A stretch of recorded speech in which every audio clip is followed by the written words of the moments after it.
well, what we saw last time, to recall, was we introduced, the functors and sheaves on sites.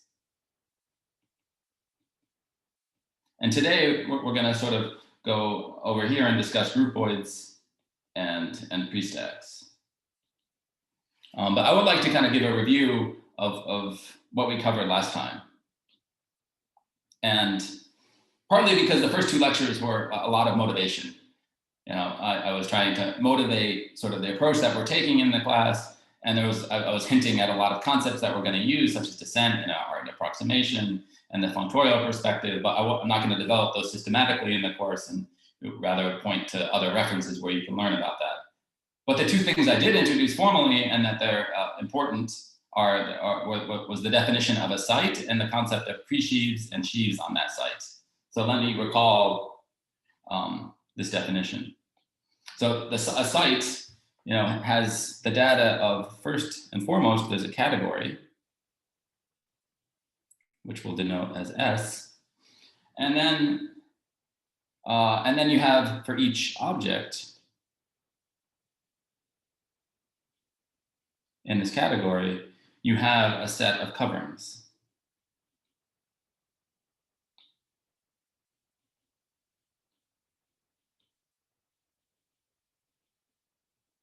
And here, just to spell out this definition within a definition, a covering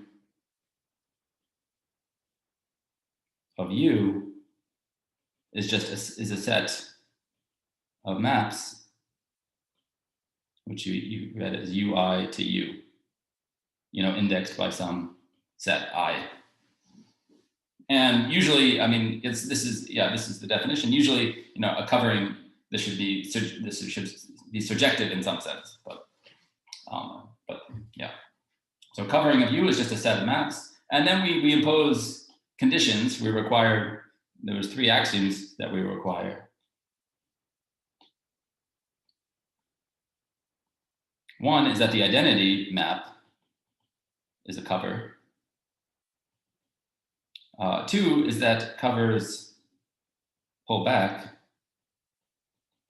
So if I have, a cover UI to U and then a map from V to U, if I take the fiber products, they should exist, and that should be a cover. And then the final condition, which I won't spell out, is that covers compose. And our main example was the big Ital site that you write as schemes and then subscript Ital. And here, the category was just the category of all schemes. And a covering is a collection of Ital maps. Of a scheme U is a collection of Ital maps with the property that that the disjoint union surjects onto U. And I want to emphasize a special case of a covering is just when it's given by a single map. So here's a special covering is just of the form, maybe UI to U is a surjective Ital map. And it's sort of, and maybe the relationship between all coverings and these special coverings is that, you could always, from a covering UI to U, you could just take the disjoint union of UI to U, and that would give you this. So this is sort of a way to reduce arguments to the case of a single surjective Ital covering.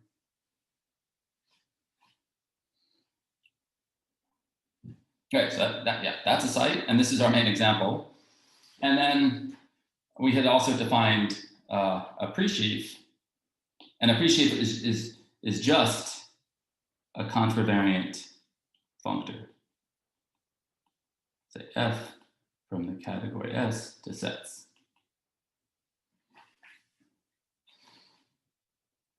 And with that, we say that a sheaf is then a pre-sheaf F such that for all covers,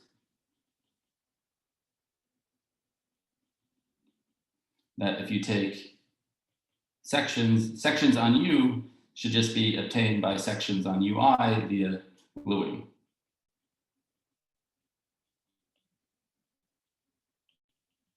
So this should be exact. And here I'm using shorthand notation that we'll often use. This Uij is Ui cross Uj. And in the case that these UIs are open immersions, for instance, like sort of a site coming from an ordinary topological space, then this Ui cross Uj over U is then the intersection.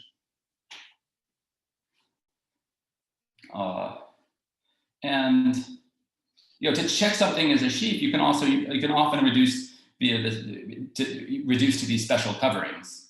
And in fact, you can often reduce even to coverings that are Étale maps of affine maps, Étale morphisms of affine schemes. And maybe let me phrase this as an exercise. Isn't particularly hard, but it's useful to work through the notions. The exercise is to show that a pre-sheaf F is a sheaf on the big Étale site. If and only if one, it's a sheaf on the big Zariski site.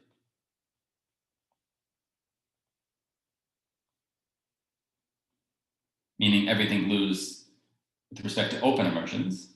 And then you just need to check that for all surjections, Étale surjections of affine schemes, that you have the corresponding sequence is exact.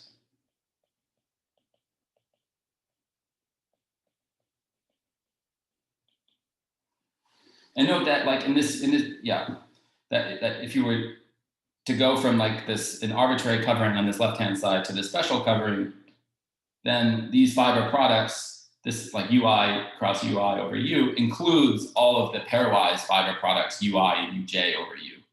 And also includes you can also, because these maps are not monomorphisms, you need to consider also the self intersection of UI cross UI over U. So this gives you a way to check that pre-sheaves are sheaves. And the one example we had last time that came from descent was we had this proposition that if X is a scheme, that if you take the functor Hx, which was morphisms into X, as a functor from the category of schemes to sets, this is a sheaf in the big Étale topology. That was our main example. So those are the definitions that we introduced, and we introduced them primarily from this perspective of moduli spaces. And let me just also recap how this fits in to our program of introducing moduli. And let's start with F, and let's take a functor, and here I'm just calling it a moduli functor. Oh, can you try to keep the previous half page visible? The previous page? Yeah. I can go back for a moment, but I can't show both, I think. That would be a nice feature. Okay. I thought you had been doing that. All right. Never mind then. Oh, that's right. One thing that's useful if you're wanting to do this is it's pretty easy to take screenshots as you go along. That's actually probably a pretty useful thing to do if you're keep track of what's on previously. Yeah, thanks, Jarod. I could also upload my slides beforehand, but then yeah, it's more work on my end. Yeah, so these were the definitions. We had sites, we had sites, pre-sheaves, and sheaves.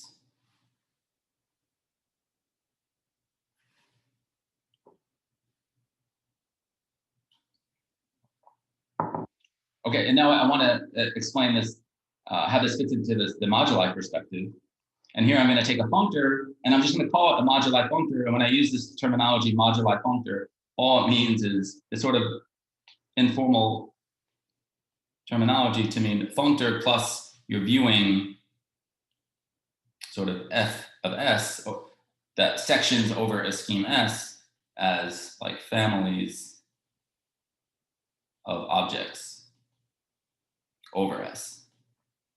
So in some sense, I mean, in every functor you can view as a moduli functor where families are just defined to be sections. You know, that's similar to viewing. I mean, every scheme itself is a moduli space parameterizing points of that scheme, right? And specifically, you have the representable functor, which you can view as the moduli functor of points of a scheme. But of course, we're interested in particular moduli spaces, you know, curves and vector bundles. And then what it means for that functor to be a sheaf is that families glue uniquely in the tau topology.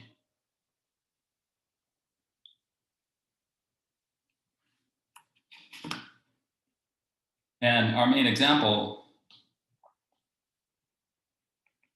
that we saw last time was the functor of smooth curves. So I wrote that as FMG, where to scheme S, you could consider smooth families of curves. Smooth families of genus G curves. So proper smooth, and every geometric fiber is a smooth connected genus G curve. And what we saw last time is that this functor is not representable.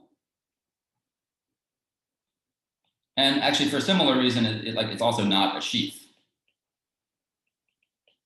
And because, you know, we want something to be representable, and what we saw, you know, on the previous page was that a representable functor is a sheaf. So sort of like the sheafiness is maybe the first obstruction or the first thing you want to check if you want to check that you have a representable functor. So representability, or in other words, what we showed on that previous page was that, yeah, representability implies that it's a sheaf.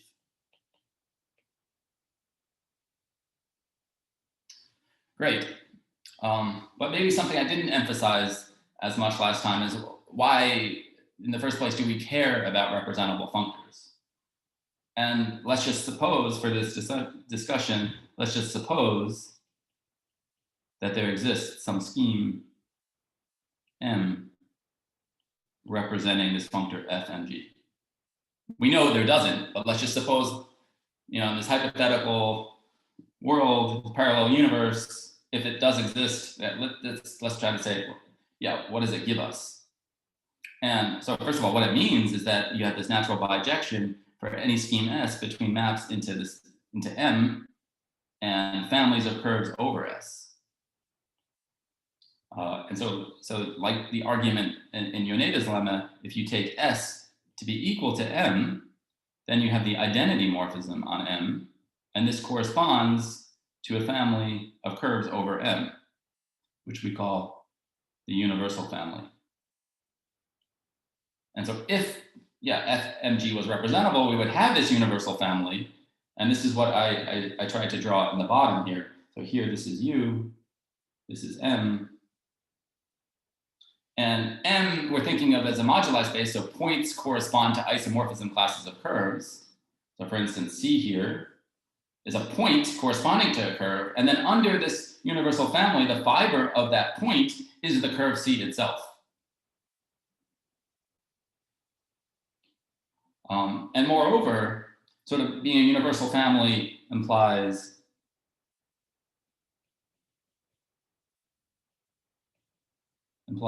that for all families,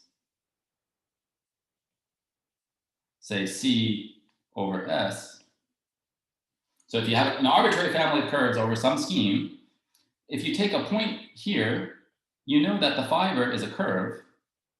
And so you can define a map from S to M that just sends S to the isomorphism class of that curve. And the point is that if you have this universal family, then actually the family C is the pullback of the universal family. And this is a Cartesian diagram. So that's sort of why we want universal families. And so for instance, if you think about S itself, maybe as a one-dimensional curve, then you're sort of tracing through an arc in the moduli space. And so you can view this as sort of your curve deforming as you move along the base curve. right? But unfortunately, FMG is not representable. And this is the whole reason why we're going to introduce groupoids, prestacks, and stacks, and so on. So I'm going to turn now to the new material, today's lecture. Well, I'll pause for questions. Sorry, I have just a small question. Maybe I misunderstood something, but so we discussed in this example last time that the functor, the moduli functor, is not representable. I remember that, but why is it not a sheaf? So maybe I didn't see something, but Oh yeah, I think well, it's for a similar reason. Yeah, it's for a similar. Maybe I'll just say this in words. So imagine. Let me change the color here. Let's suppose you have. I'll just write it in this box here. Suppose you have S, and you have some a tau covering. Or let's even suppose you have a Zariski covering. It's simpler. It's an open covering of some scheme S, and suppose you have a bunch of family of curves over each Si, and then suppose that they agree on their intersections in the sense that, like, if you pull them back to Si cross Sj, then those family of curves are isomorphic. But that's all you know, is that there exists an isomorphism. It's not specified. So if you think about how you glue schemes together and if you want to create a scheme C over S, you need those isomorphisms on the intersection to satisfy a cocycle condition on the triple intersection. That's required to get gluing, and here we're not specifying that, so that condition can fail. So yeah, that's a reason why it's not a sheaf. Okay, thank you. And again, it's coming from automorphisms because you can, yeah.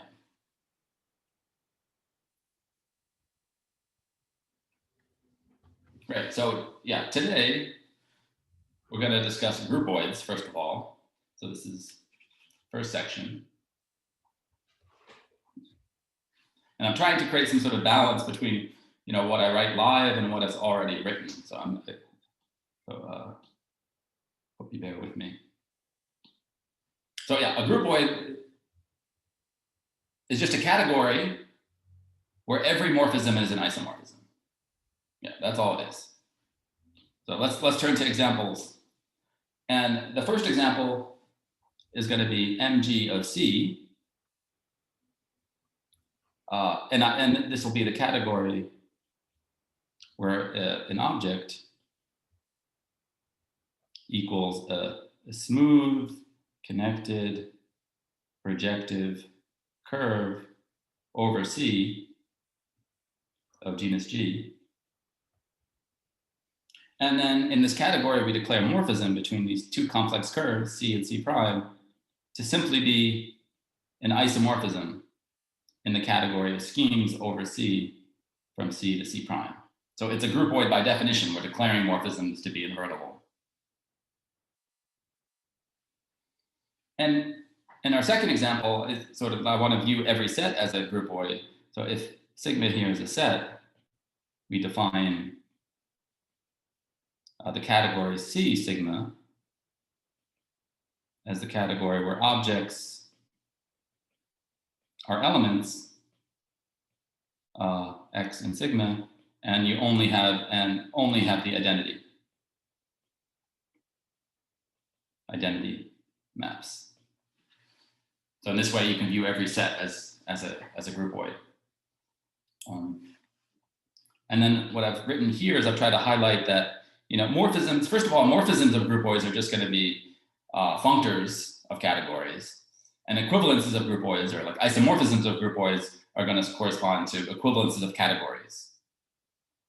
So as an example of equivalence of categories is what I've, on the left-hand side, I have just two objects, and then I have two maps, which I call 1 and -1, between any two objects. And so in particular, X1 and X2 are isomorphic, but yeah, in two different ways. And this groupoid is then equivalent to the groupoid where you just have one object and two maps, right? Like if you think about this this map is fully faithful and essentially surjective. And in a similar way, let me just draw maybe another example. Let's consider a category with 4 objects. And so I have the identity maps. And let's suppose I have unique maps going here, here, here, and here. But then no maps between these 3 objects and the 4th one. Then this is going to be equivalent to the set of just 2 points. Right, and this category, this one is equivalent to a set. So we say a groupoid is equivalent to a set if there's some set out there and equivalence of categories between C, sigma, and that category. And so you see on this left-hand side, this is not technically a set. It's not equal to a set, but it's equivalent to a set. Great. And now, moving on. Okay, one very important example of a groupoid coming from geometry is the moduli groupoid of orbits. Here, G is just an abstract group and acting on a set. And we're going to define this quotient groupoid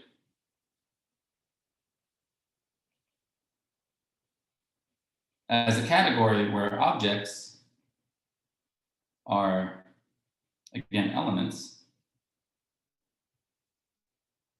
and then a morphism from 2 different elements of the set are going to be all elements of G that send X to X prime.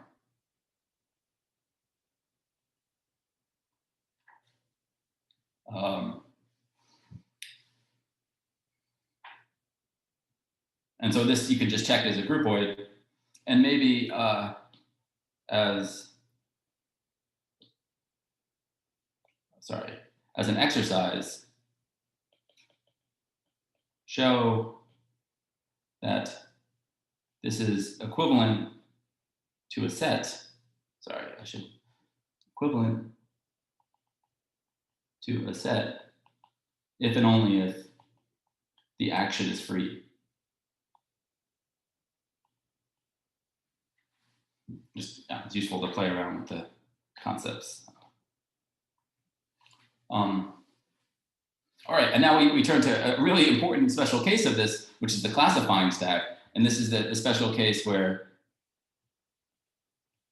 you take the action on the 1-point set, and then you get, this gives you the category BG. And this category has like 1 object. And then morphisms from this object to itself is given by the group G. So this is the classifying stack, but without, this is still, just a groupoid. We haven't given it a geometric structure. We're gonna endow all of these with algebraic structures later. Well, as long as G and the set, if you have an algebraic group acting on a scheme, we'll be able to view this geometrically later. And maybe just to give some more examples, let's just consider a quotient. Let's suppose you have a quotient of groups, Z mod 4 to Z2.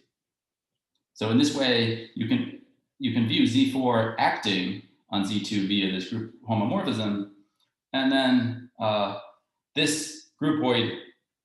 Then if you look at this groupoid over here, this would then be equivalent to the quotient Z mod 4 mod Z mod 2. And on the other hand, this would be equal to B of the classifying stack of Z mod 2. Or more generally, you could try to show that if you have any surjection of groups, then the induced action, then the quotient groupoid is going to be the classifying stack of the classifying groupoid of the kernel.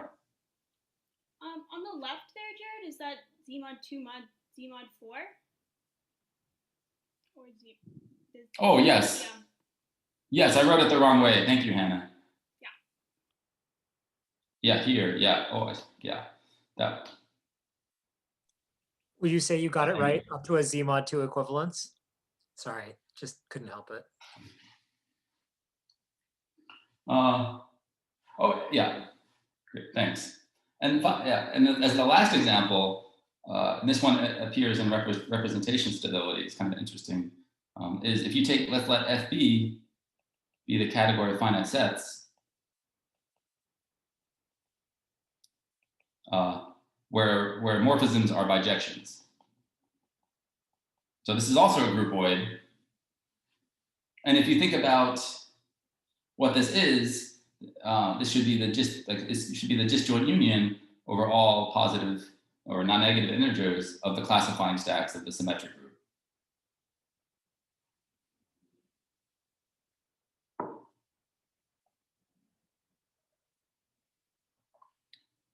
Right, so yeah.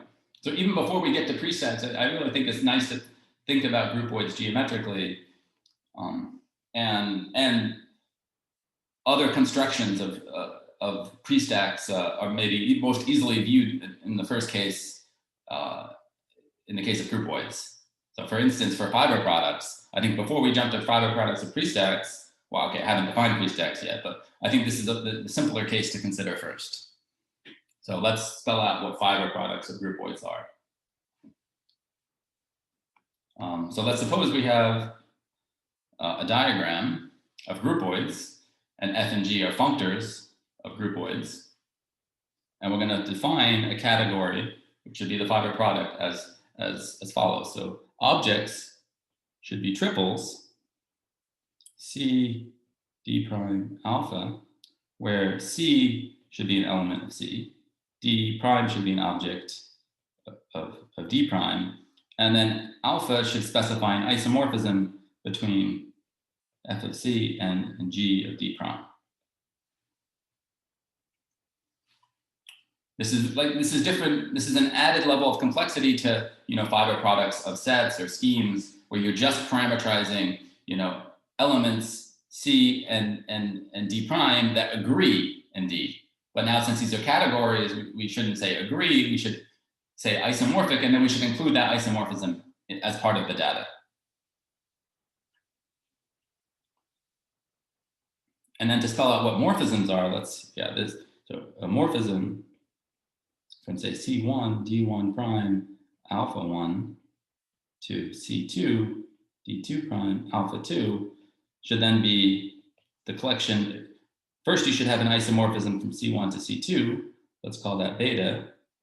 And then you should have an isomorphism D1 to D2 prime. Let's call that gamma. And these should satisfy some sort of compatibility condition. So beta is an isomorphism in C, gamma is an isomorphism in D prime. So we could take their images, right? If I take F of C1, that maps via F of beta to F of C2. And I could also take G of D1 prime, that maps to G of gamma to G of D2 prime. And remember, alpha 1 and alpha 2 are these maps. And what we require is that this commutes.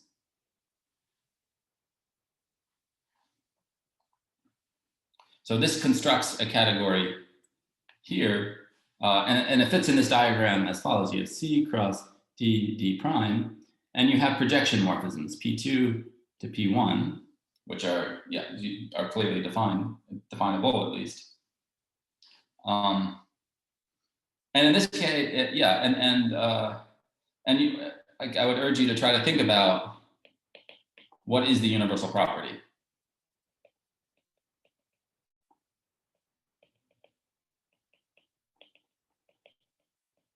I'll spell out a universal property in the case of prestacks in a moment, but I think I would urge you to try to think about what it should satisfy, because there's a lot here. We're getting into some of the new technical difficulties dealing with categories.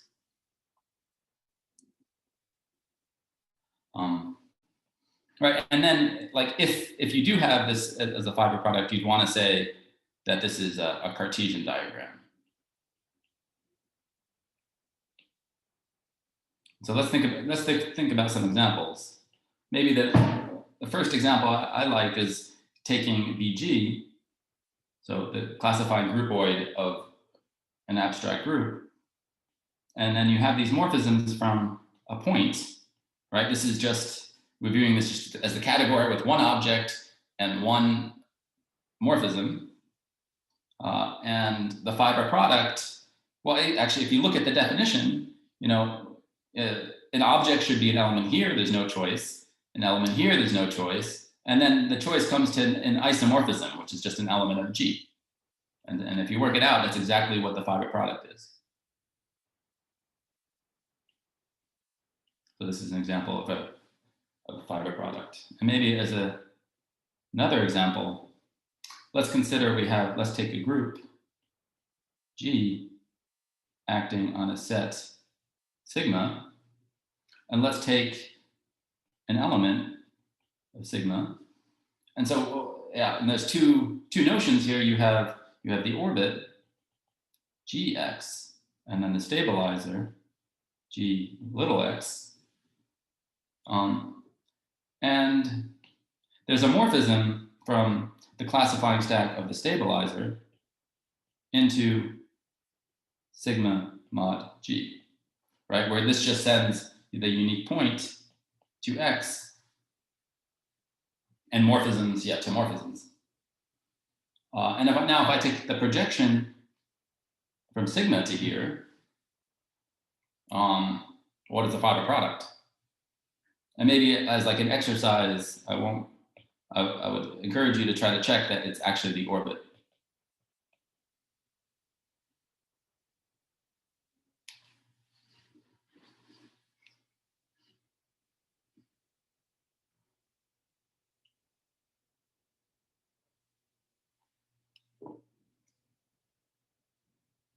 So to clarify, like when you say that the stabilizer or the orbit or the group is a is the fiber product, do you mean like the discrete groupoid on that set? Yes. Okay. Right. Yes, that's a good point. Grant has raised this point that yeah, I'm sort of systematically using notation in the class, and we're building more and more structures. But all of the earlier structures are going to have the newer structures, and we're always just like viewing it. So like, if you even look in this, in the first example, a point to BG, or in sigma to sigma G, when we view this, we view this, you know, as the category associated to the set, and then this is then a functor between it, right? So, and same with this. in the first example then, like, is the G in the top left supposed to be the same thing as BG? No, yeah, this should be the BG, and this here you drop the B, it's just the G. So then how do we consider, never, I see. So we're considering the category where like the objects are objects of G and then we only have identity? Yeah, exactly, yeah, good point, yeah. So this G as a category is elements of G, but you like forgetting the group structure at all, and then the only morphisms are the identity. Okay. Yeah.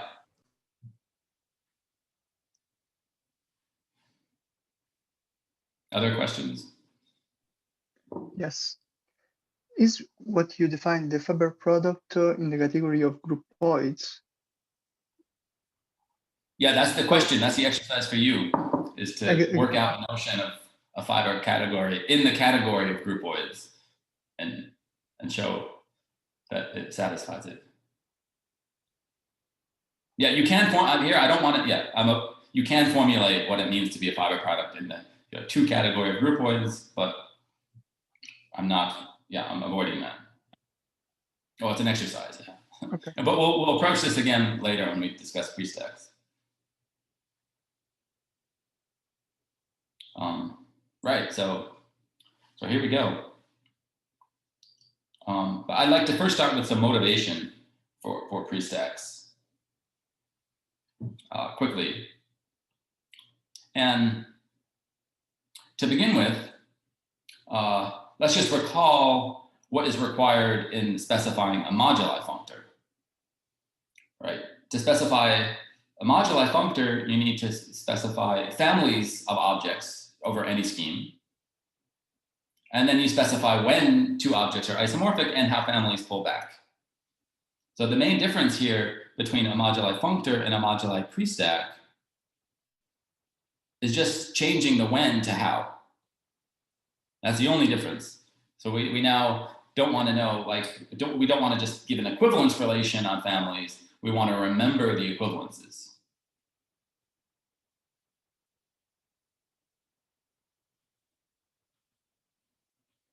Great. And so, yeah, so let's give a first attempt at trying to define a prestack.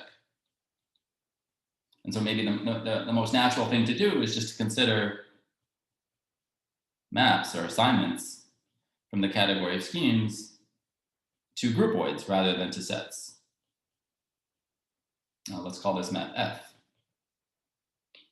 But if you pause and think for a moment, this isn't an ordinary functor because we're mapping to groupoids, and an object of this category, a groupoid is a category itself. So this is really a category of categories, or a category enriched in categories, where the morphisms themselves have the structure of categories.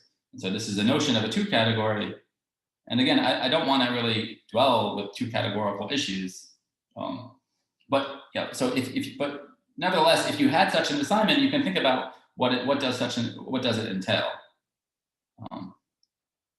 So how can we write down such a map or such an assignment? And so the first thing you need is that for every scheme,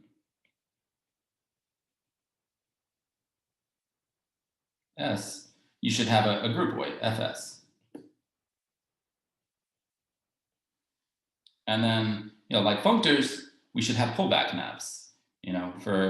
For each map, say from a scheme S to T, given by a map F, there should be a pullback map from F of T to F of S.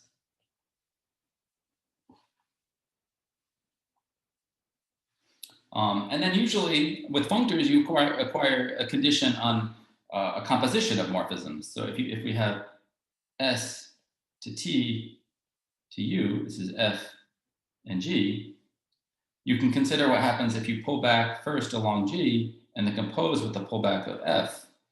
And with functors, you just declare that it's equal to what happens when you pull back along the composition. But here we can't say, or we don't want to say equal, so we'll say that they're equivalent, that there's an isomorphism of functors. And let's specify the isomorphism as C, F, comma, G. And now, is this enough?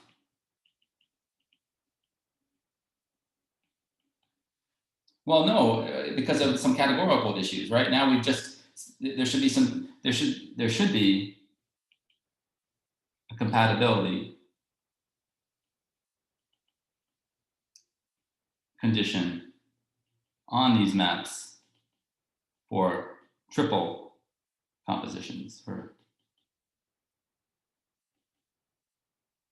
I'm not going to spell it out. I'm not formally introducing a definition here, but I'm just trying to motivate a concept. Really, what this leads to is a notion of a lax or a pseudo functor, or I think lax two functor.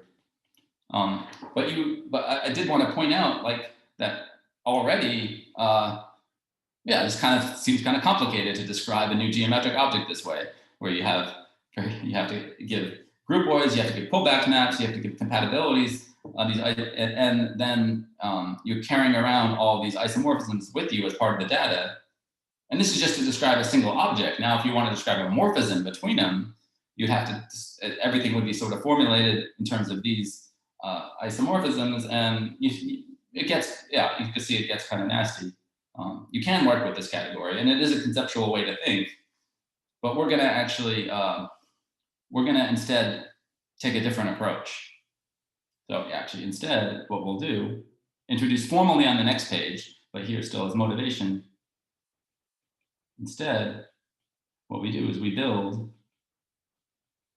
a massive category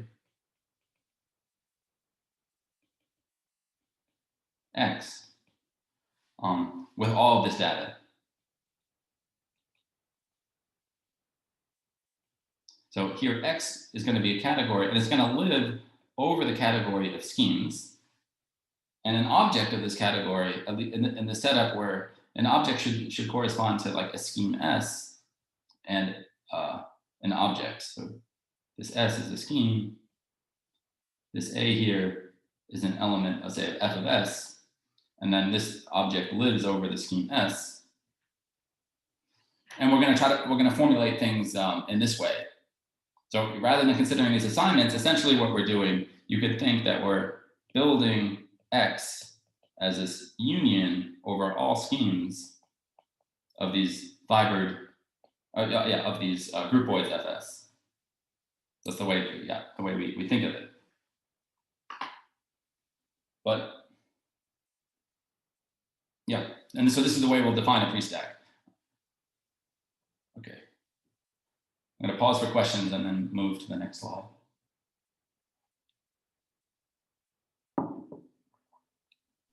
So just to be clear, this notion that you're defining is not the same as just a functor from schemes to groupoids. This is more data, right? Or is it? Well, no, I wouldn't say it is. Yeah. And in fact, if you define pseudo-functors properly, you can even say there's an equivalence of two categories between prestacks and these gadgets. You can, but making that precise is a lot of work, and I'd rather like sort of I'm not going to try to prove something like that. I'm just going to systematically work with these prestacks. And I view it as the same amount of data. Yeah, it's not really more data. It's just like the union of all. Yeah, I really think of it as the union of all of the objects. Cool. Thanks. And then one of oh, sorry, I just want Go to. ahead. And then one of the like crucial instances of this is when T and S are the same, right? That's like. I just want to make sure I'm understanding the motivation correctly. Like the point is that we're worried about automorphisms of some curve. Mm-hmm. So if T and S are the same, then we're keeping track of how S map to itself in some sense, right? So we're sort of like augmenting the category with this extra information, right? Alpha. Yeah, I think that's a good way to think about it. Yeah. Okay. And so in particular, like in this category X, you can have morphisms that live just in this F of S, so there'll be morphisms over the identity. But but there's also, you need to be able to compare objects over two different schemes, S and T. Okay. Yeah. All right. Yeah. Thank you. But yeah, let's define it precisely. I think maybe you've had enough of this motivation. Okay. So we start, so here S, we're thinking is the category of schemes, but in this case, there's no topology. It can just be an arbitrary category. And then we're considering a functor, so a category X together with a functor to this S, this script S. And this is sort of just how we visualize this data. These here, these A, the A and the B are like objects of X, and these things here are objects of the base.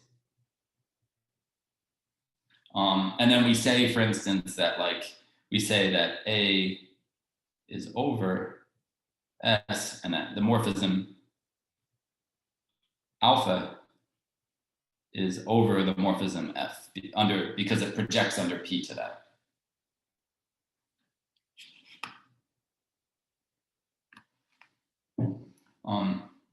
So that's how we think of this. And now a definition of a prestack is really two conditions.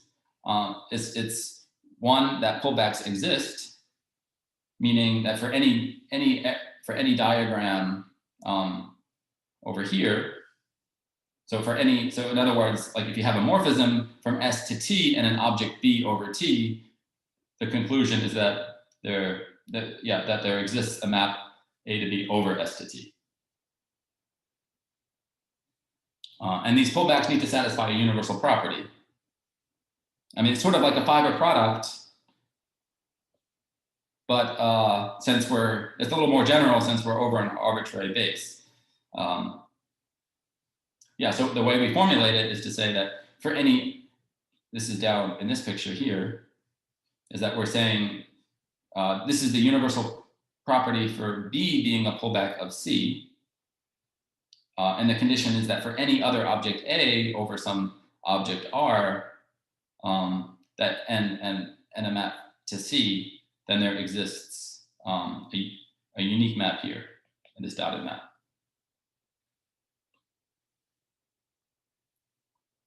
So that's all it is. Pullbacks exist and is a universal property.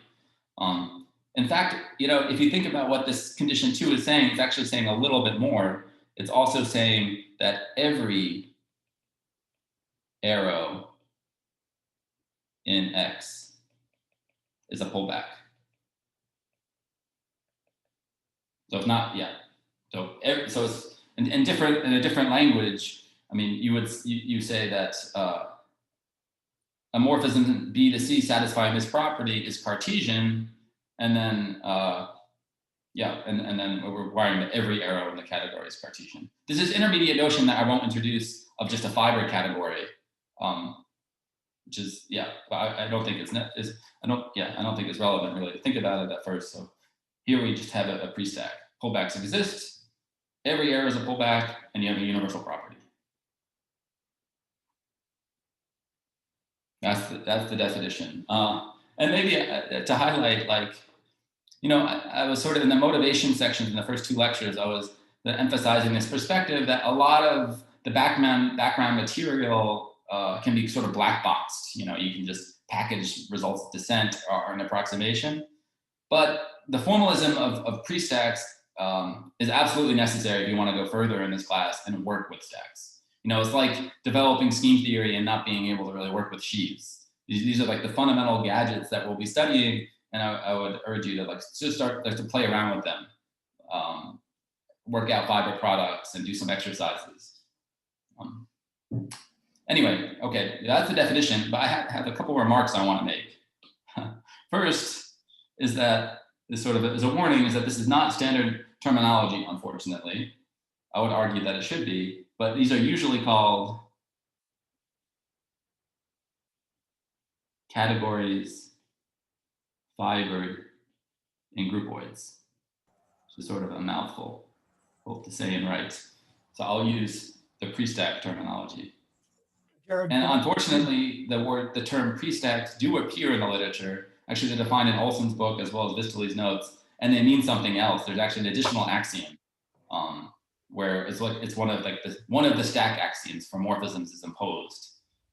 So I'm just warning you to be careful. Jarod, with how this word is used. Jarod, can I want to make a comment, but I'm not sure what to say other than I really strongly agree with you that, but I don't know whether, this is the thing that really should have been called prestacks. I don't know whether people are going to get very upset or confused, but I really think I agree with you. I just don't know whether people will be upset with you. Yeah, I'm kind of curious. I hope, let's start a movement to call them prestacks. Okay, I'm with you. I checked the stacks project. Prestack is not defined anywhere there, so we're not. Thank you. Can we call that other thing a separated prestack then, and then that would be consistent? Well, the one problem with that is that there are there's only 2 steps to get from a pre-sheaf to a sheaf, but there are 3 steps to get from a pre-stack to a stack, from a Jarod to a stack. Yeah. It's a third. Semi-separated prestack.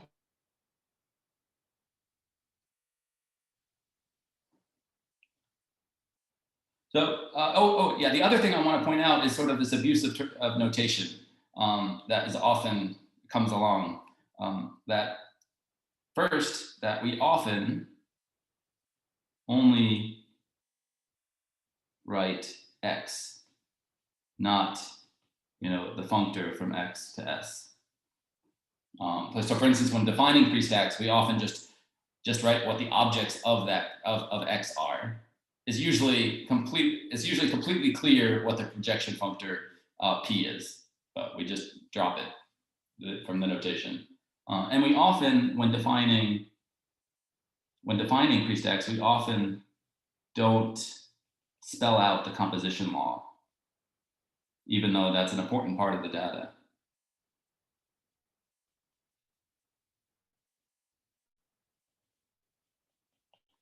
But then in all the examples, I'll give, or in this course, it's transparent what the composition in the category should be. And finally, this convenient notation for police pullbacks, F pullback B, F restricted to S, is one way to say that, that is to denote it's really a choice of pullback.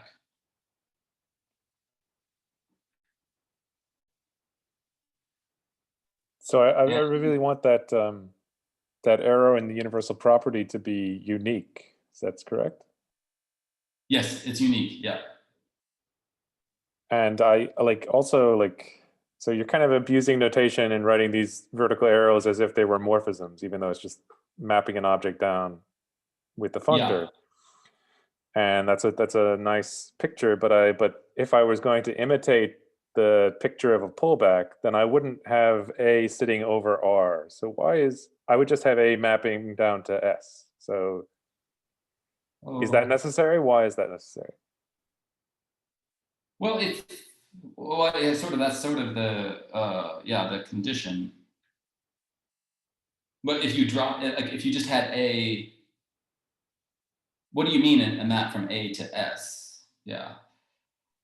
I mean that the way that the universal property of pullbacks is usually stated is you take another diagram that looks like a pullback, that is a square. You take another square that commutes. Oh, I see. So you're and then there's a unique morphism from one so like in this another. case, you might have some A prime over S. Yeah, so that would be like the ordinary way to specify what a fiber product is. But yeah, because we're over this base, it's just a stronger condition and one that we want to impose to declare that to work in this more general setting where where this object may not live over S, but some other thing. Okay, thanks. Yeah, you just view it as it's a slightly stronger property that we'll need. And the final thing on this page is this important notion that if you have a prestack, you define the fiber category, which is this XS, where it's the category where objects are just objects of X that live over S, and then all of the morphisms are over the identity. And as a useful exercise, you should show that that if you have a prestack, then all of these are groupoids. That every map in the fiber category is invertible.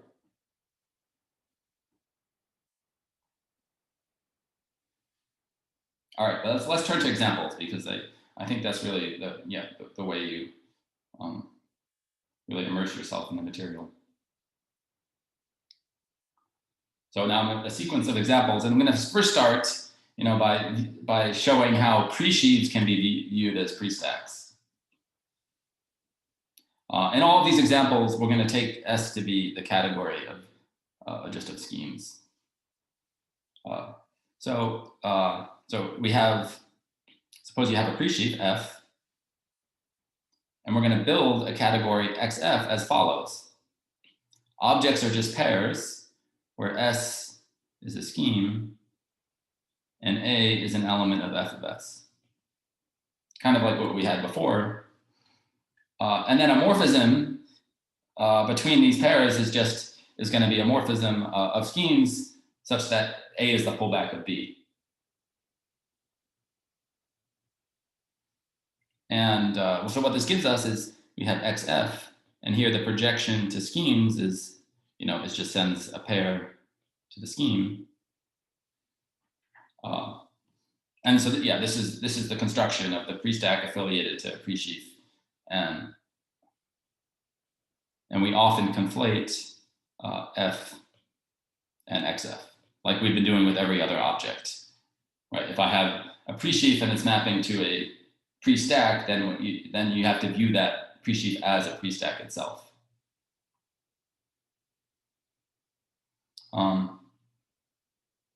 So that's pre-sheaves. And moving on to example 2, schemes. Well, we've already seen how you can view a scheme as a pre-sheaf, and so bootstrapping on that, you can view a scheme as a prestack. But since it's such an important example, let's spell it out here.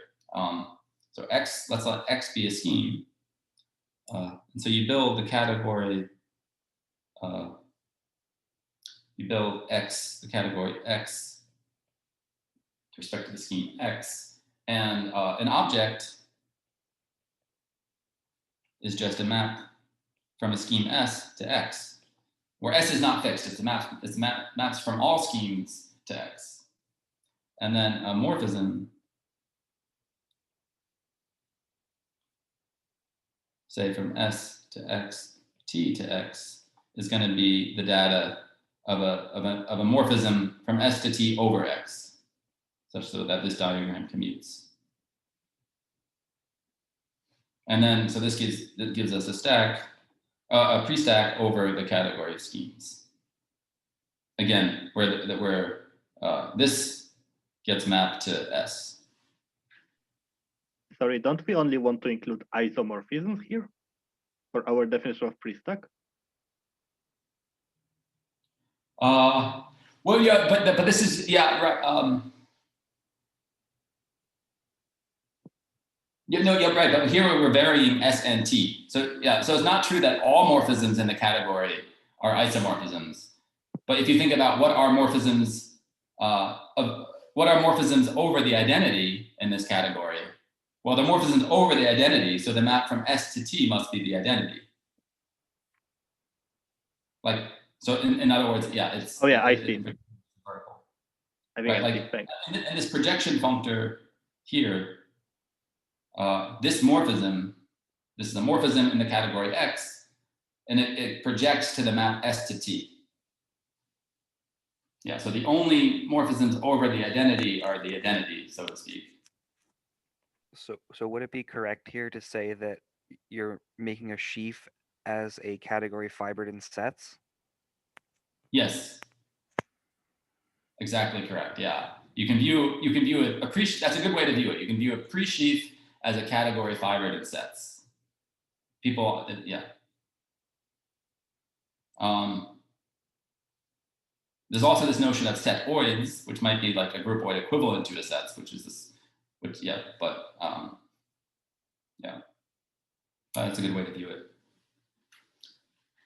Yeah, but now turning to MG, this is our primary example in the class, and now we're defining it as a prestack. So MG as a prestack has objects are just families of curves, families of smooth curves of genus G, where S is a scheme, and then you declare that a morphism from C to S to some C prime to S prime is the data of, well, first you should have a morphism S to S prime, but you should also have a morphism from C to C prime, and not only should this commute, but this is Cartesian. So you're declaring that this is Cartesian as part of the data. And since and this is what is forcing it to be a prestack, or that the fiber categories be groupoids, is because you're declaring, that this is Cartesian. And so if you think about the special case where S is the spectrum of a field, say the complex numbers, then your objects are smooth, are just your objects are smooth, complex curves. And then your morphisms are, well, your morphisms say over the identity, so it should be maps from one curve C to C prime. But for that to be like Cartesian over the spec of the complex numbers, that map better be an isomorphism. So this is why the fiber categories are groupoids. And okay, and moving on now to vector bundles. So let's define the prestack of vector bundles over a smooth connected projective curve. So here we fix C once and for all, and now we're going to consider objects are going to be pairs consisting of a scheme and an F, where F is a vector bundle on C cross S. And then a morphism, say from S, F to S prime, F prime, is going to be the data of a morphism of schemes, so S to S prime. And then you should also have an isomorphism. So it may be an isomorphism between the pullback of F prime and F. So this is part of the data, an isomorphism. I think maybe some of you might object at this point because sort of we want to do everything in a canonical way, but when you write this here, this requires a choice of pullback. Which pullback is it? Well, a better way to write this maybe is part of the data then is actually a morphism F prime to the push forward of F cross I identity, such that the adjunction map is an ISO. Anyway, that's a technicality. I mean, but that the push forward is canonically defined while the pullback is not, and so you can just declare that a map to be a morphism from F prime to the push forward, such that the adjunction map, which is over here, is an isomorphism.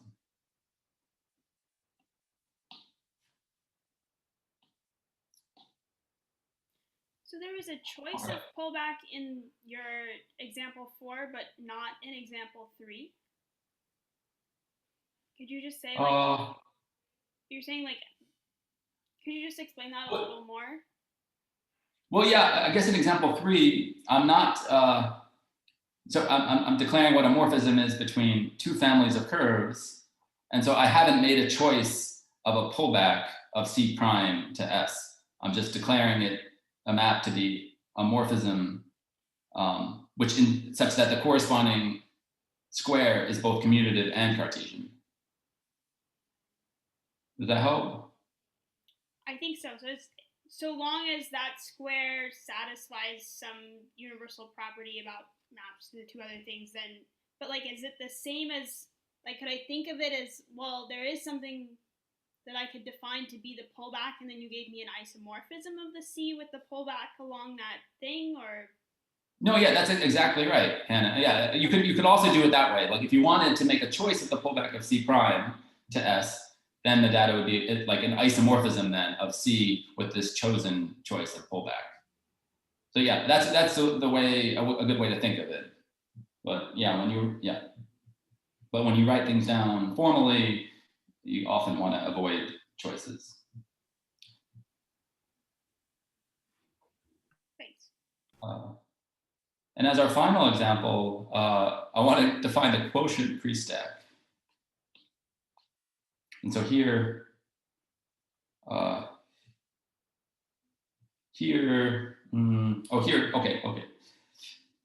Here G, let's let G be a group scheme acting on a scheme X over S. So I'm here, if you want to take S to be the complex numbers, that's fine. Here I just do everything relative to scheme S. And then an object, okay.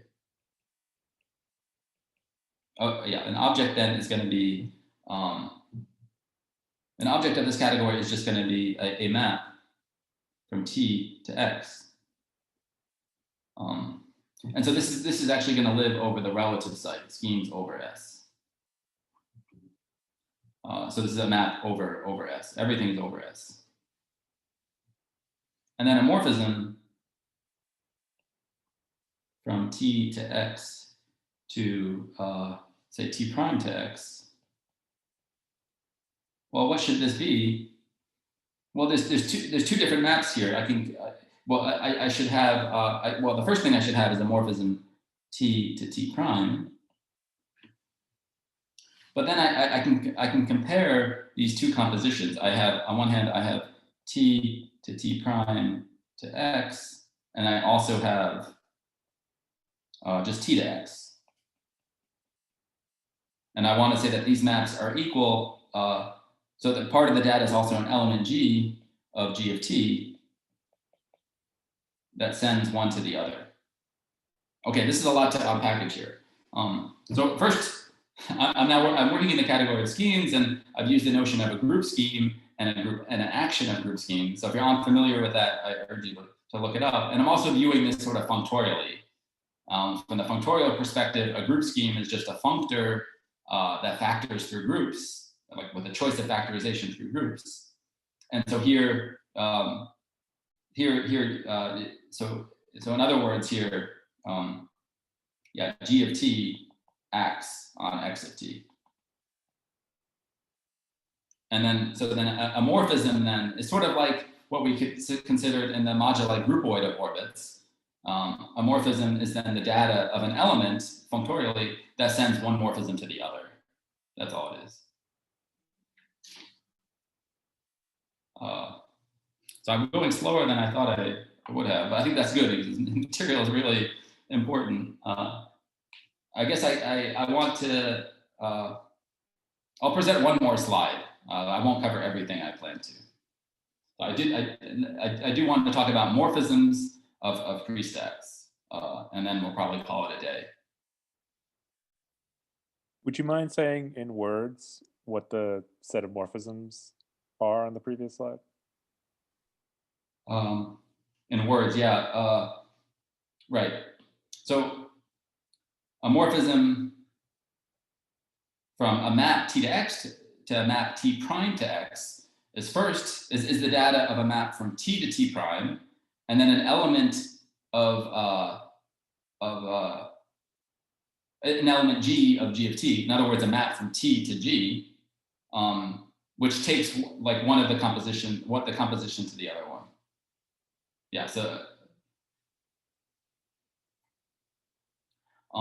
maybe it's always easier to describe what the fiber categories are. So and maybe let me highlight that here. So if we go up here, maybe as an exercise, show that if I take X mod G pre, and then I take the fiber category over a scheme T, show that that's the same as the quotient groupoid of X of T mod G of T, where this is just the quotient groupoid. And so the case of describing the morphisms over the identity, so like where T prime equals T is sort of the simpler case where it's easier to grasp what's going on. All right. So I cheated here and wrote down a lot on the left-hand side, but I'll describe it. So a morphism of prestacks is the main definition here, and it's just a functor, but we require that this diagram strictly commutes. In other words, if you have an object A here, this means you actually have an equality between the projection of A and the projection of the image of A.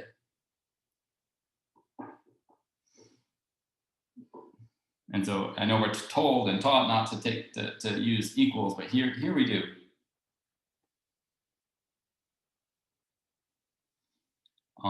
And since we're in this larger, since we're we're now working with prestacks rather than pre-sheaves. If I have two morphisms, I can talk about what a two morphism is, right? Because a morphism is a functor, and so you could say then this is a natural transformation. So a map of functors. And we use this is sort of a diagrammatic way of representing that data. This is, alpha is called like a two arrow, a two morphism. Great, so now if we fix two prestacks X and Y, we actually get a category of morphisms, right? Where the objects are morphisms and the morphisms are two morphisms. And maybe as a simple exercise, show that if you have prestacks, then this category itself is a groupoid.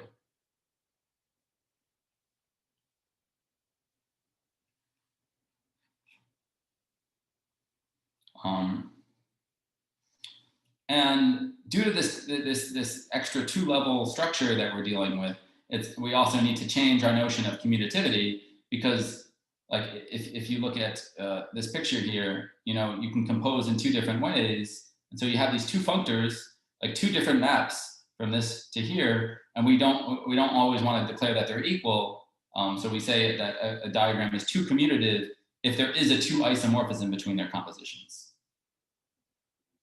And the two isomorphism is part of the data of a two commutative diagram.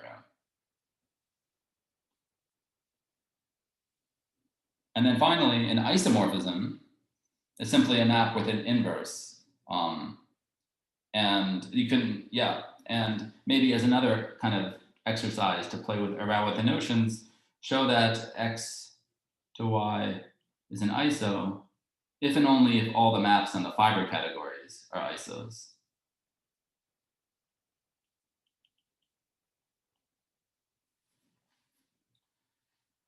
Great. Okay, this was a lot to say, and what I want to end with is the two categorical version of Yoneda's lemma, which I've spelled out here. And so for whenever you have a prestack over a category S, the claim is that there's then a natural equivalence between morphisms now this is a category of morphisms and the fiber category.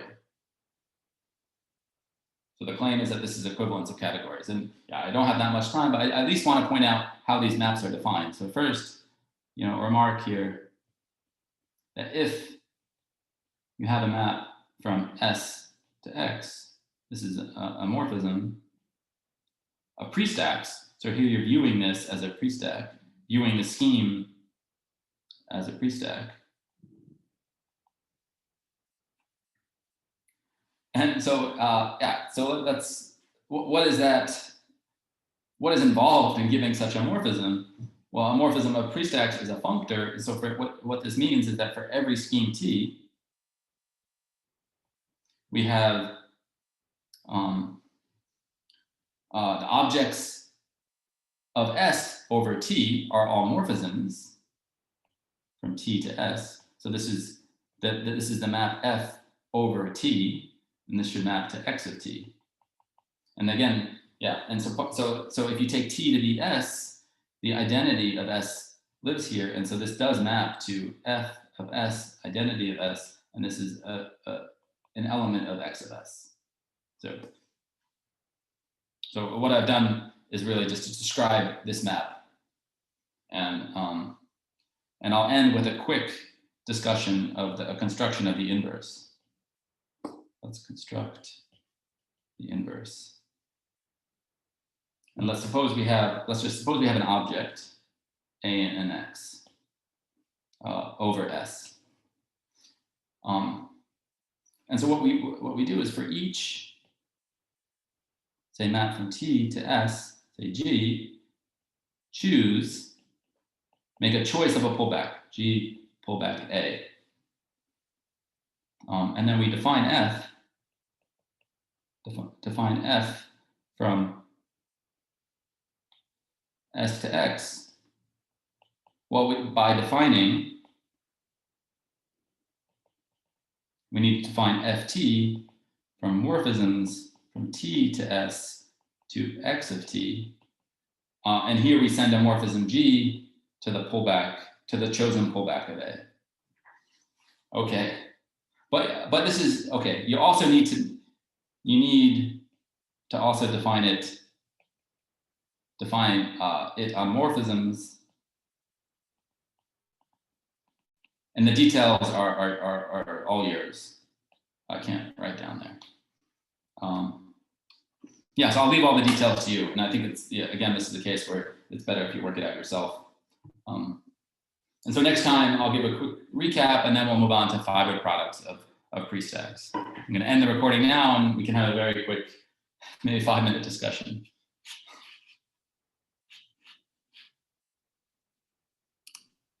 One question on the